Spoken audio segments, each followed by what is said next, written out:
27 दिनों में बीएसएनएल से जुड़े 87,992 नए ग्राहक। निजी टेलीकॉम कंपनियों की ओर से बढ़ाई गई टैरिफ आम लोगों की जेब पर भारी पड़ रही है। यही वजह है कि एक बार फिर लोगों ने बीएसएनएल का रुख किया है। पिछले 27 दिनों में झारखंड में 87,992 नए ग्राहक बीएसएनएल से जुड़े हैं। हर दिन झारखंड में लगभग 3,259 ग्राहक बीएसएनएल से जुड़ रहे हैं। वहीं जून माह में कुल 6,669 नए ग्राहक कंपनी से जुड़े थे। नए उपभोक्ताओं के ग्रोथ की बात करें तो पिछले माह की तुलना में 1,219% का ग्रोथ है। झारखंड में 20,873 उपभोक्ताओं ने निजी कंपनियों का साथ छोड़कर बीएसएनएल में सिम पोर्ट कराया है, जबकि जून में दूसरी कंपनियों से बीएसएनएल में आने वाले ग्रोथ की संख्या सिर्फ 786 थी। इसमें भी लगभग 2,555% का ग्रोथ है। बीएसएनएल के ग्राहकों की संख्या बढ़ने का मुख्य कारण यह है कि निजी कंपनियों द्वारा टैरिफ बढ़ाना, वहीं कंपनी 4G का कवरेज लगातार बढ़ा रही है। संतोष गंगवार बने झारखंड के नए राज्यपाल। राष्ट्रपति द्रौपदी मुर्मू ने शनिवार रात झारखंड और छत्तीसगढ़ समेत आधा दर्जन राज्यों में नए राज्यपाल को नियुक्त किया है। बरेली के पूर्व सांसद और पूर्व केंद्रीय मंत्री संतोष गंगवार को झारखंड का नया राज्यपाल बनाया गया है। वहीं झारखंड के वर्तमान राज्यपाल CP राधाकृष्णन को महाराष्ट्र का गवर्नर बनाया गया है। संतोष गंगवार झारखंड के 12वें राज्यपाल होंगे। 8 बार सांसद रह चुके गंगवार भाजपा में लंबे समय तक सक्रिय रहे हैं। CP राधाकृष्णन ने 18 फरवरी 2023 को झारखंड के राज्यपाल का पदभार संभाला था। करीब 17 महीने बाद झारखंड को फिर से नया राज्यपाल मिला है। नवनियुक्त राज्यपाल संतोष गंगवार 8 बार सांसद के साथ साथ केंद्रीय मंत्री भी रह चुके हैं। गंगवार भाजपा में लंबे समय तक सक्रिय रहे हैं। 1 नवंबर 1948 को बरेली में जन्मे संतोष गंगवार ने आगरा विश्वविद्यालय और उत्तर प्रदेश के रोहिलखंड विश्वविद्यालय से शिक्षा प्राप्त की है। वह वर्तमान में सार्वजनिक उपक्रमों की समिति के अध्यक्ष हैं। इससे पहले वे केंद्र सरकार में श्रम और रोजगार मंत्रालय के स्वतंत्र प्रभार वाले राज्य मंत्री थे। झामुमो ने बीजेपी पर लगाया आरोप, झारखंड का विभाजन करना चाहती है भाजपा। घुसपैठ के मामले में झामुमो ने भाजपा पर आरोप लगाया है कि उनकी मंशा झारखंड का विभाजन करना है।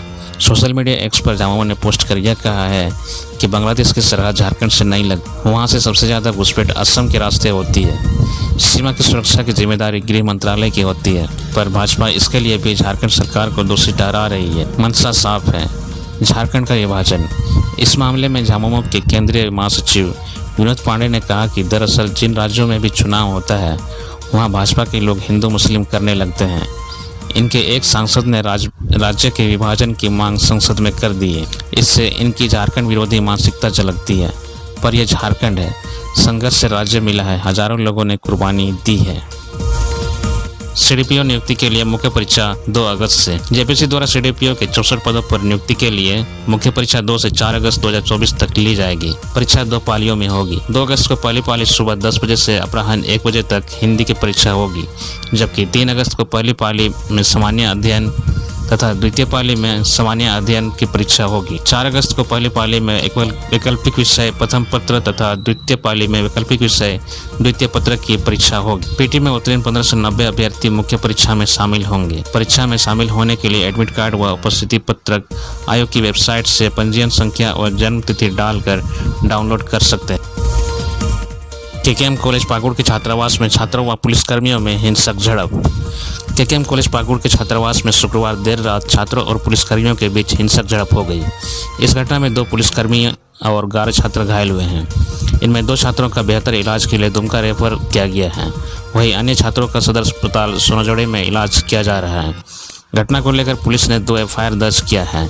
छात्रावास से करीब 150 छात्रों के खिलाफ पुलिस पर हमला करने, सरकारी काम में बाधा पहुंचाने सहित अन्य मामलों में प्राथमिकी दर्ज की गई है।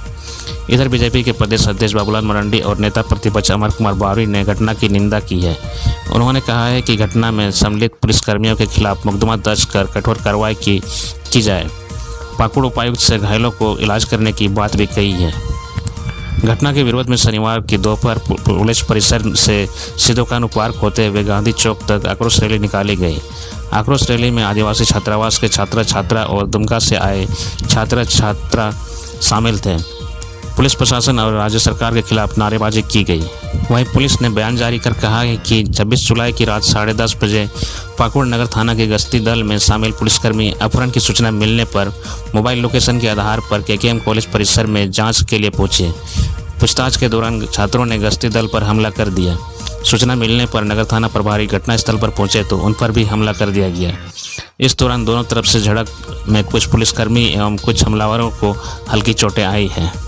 वहीं इस घटना पर घायल छात्रों का कहना है कि हम लोग छात्रावास पर सो रहे थे। इसी दौरान बड़ी संख्या में पुलिस आई और छात्रावास के छात्रों पर लाठी चलाना शुरू कर दिया। इसमें करीब 10-12 छात्र घायल हो गए। झारखंड में अगले 2 दिनों में होगी भारी बारिश। झारखंड के लगभग सभी जिलों में मानसून सक्रिय हो चुका है, जिस वजह से पिछले 1 सप्ताह से हर दिन रुक रुक कर बारिश हो रही है। अब मौसम विभाग ने 30 जुलाई को राज्य के 10 जिले और 31 जुलाई को राज्य के 14 जिलों में भारी बारिश होगी। इसे लेकर येलो अलर्ट जारी किया गया है। दरअसल बंगाल की खाड़ी में लो प्रेशर बन रहा है, जिसका असर झारखंड में भी देखने को मिलेगा। मौसम विभाग का कहना है कि अगले 2 दिनों में इस लो प्रेशर का व्यापक असर दिखने वाला है। मौसम विभाग के मुताबिक 30 जुलाई को राज्य के 10 जिले और 31 जुलाई को राज्य के 14 जिले में भारी बारिश होगी। राज्य के कई हिस्सों में आज भी हल्के से मध्यम दर्जे की बारिश की बात कही गई है, जबकि 30 जुलाई को राज्य के दक्षिण और मध्य हिस्से में भारी बारिश का पूर्वानुमान है। 31 जुलाई को राज्य के उत्तर पश्चिमी और उत्तर पूर्वी भागों में कहीं कहीं भारी बारिश होने की संभावना है। राजधानी रांची और इसके आसपास के क्षेत्रों में 2 अगस्त तक सामान्य बादल छाए रहेंगे। हल्के दर्जे की बारिश हो सकती है। अधिकतम तापमान 29 डिग्री और न्यूनतम तापमान 24 डिग्री रह सकता है। सरायकेला के आसंगी घाट पर नहाने आए 2 किशोर डूबे। सरायकेला खारसावां जिले के आरआईटी थाना क्षेत्र में रविवार को आसंगी घाट पर नहाने आए 2 किशोर डूब गए। उनकी खोजबीन की जा रही है। वहीं इस हादसे की सूचना एसडीआरएफ व एनडीआरएफ की टीम को भी दे दी गई है। खरकई नदी में पानी का बहाव काफी तेज है, इस कारण लोगों को खोजने में परेशानी हो रही है। सरायकेला खारसावां जिले के आरआईटी थाना प्रभारी विनय कुमार ने बताया कि दोनों इच्छापुर के 15 से 16 उम्र के बच्चे हैं। इनका नाम आदित्य महतो व सुमित मोदी है। खरकई नदी में पानी के तेज बहाव के कारण बच्चों का पता लगाना मुश्किल हो रहा है, इसलिए गजिया बराज से पानी रोकने का आदेश दिया गया है। इसके साथ ही एसडीआरएफ व एनडीआरएफ की टीम को सूचित किया गया है। पूर्वी सिंहभूम के चाकुलिया में जंगली हाथियों ने ली 2 वृद्ध की जान। पूर्वी सिंहभूम में हाथियों ने आतंक मचा रखा है। दरअसल बीते 6 घंटे के भीतर चाकुलिया वन क्षेत्र के दिघी एवं चोटिया गांव में जंगली हाथियों की चपेट में आने से 2 वृद्ध की जान चली गई है। मृतकों की पहचान 70 वर्षीय वकील टुडू और 74 वर्षीय बासु हंसदा के रूप में हुई है।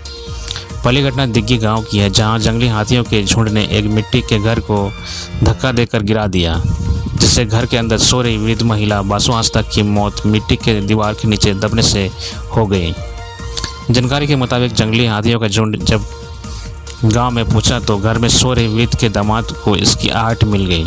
इसके बाद वह घर से बाहर निकलकर खदेड़ने का प्रयास किया, लेकिन हाथियों का झुंड भागने के बजाय उसके घर पर हमला करते हुए दीवार को धक्का मारकर गिरा दिया, जिससे घर के अंदर सो रही वृद्ध की मौत हो गई। दूसरी घटना पूर्वी सिंहभूम के बड़ामारा पंचायत स्थित चोटिया गांव की है, जहां रविवार सुबह वकील टुडू नामक एक वृद्ध को जंगली हाथियों का झुंड ने मौत के घाट उतार दिया। जानकारी के मुताबिक वह सोच के लिए अपने घर से बाहर गया था, लेकिन थोड़ी दूर जाने के बाद उसे जंगली हाथियों का झुंड दिखाई दिया, जिससे देखकर वह भागने लगा, लेकिन जंगली हाथियों ने उसे दौड़ाकर मार डाला। मृतक के बेटे की 1 साल पहले ही सड़क दुर्घटना में मौत हो गई। 2 गांव में 2 लोगों की मौत हो जाने से ग्रामीण में भारी आक्रोश देखा गया, जिसके बाद आक्रोशितों ने चाकुलिया बहरागोड़ा सड़क मार्ग पर सड़क जाम कर दी, जिससे वाहनों की लंबी कतार लग गई। सूचना पाकर वन विभाग की टीम और चाकुलिया पुलिस मौके पर पहुंची और ग्रामीणों को समझाने का प्रयास किया। रांची खदगड़ा बस स्टैंड से पुलिस ने अफीम तस्कर को किया गिरफ्तार।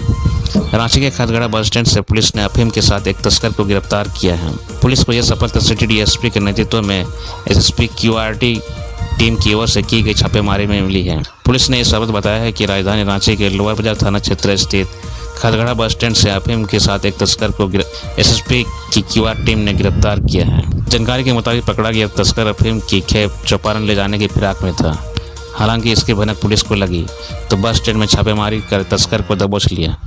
वहीं अफीम भी बरामद किया गया है। फिलहाल तस्कर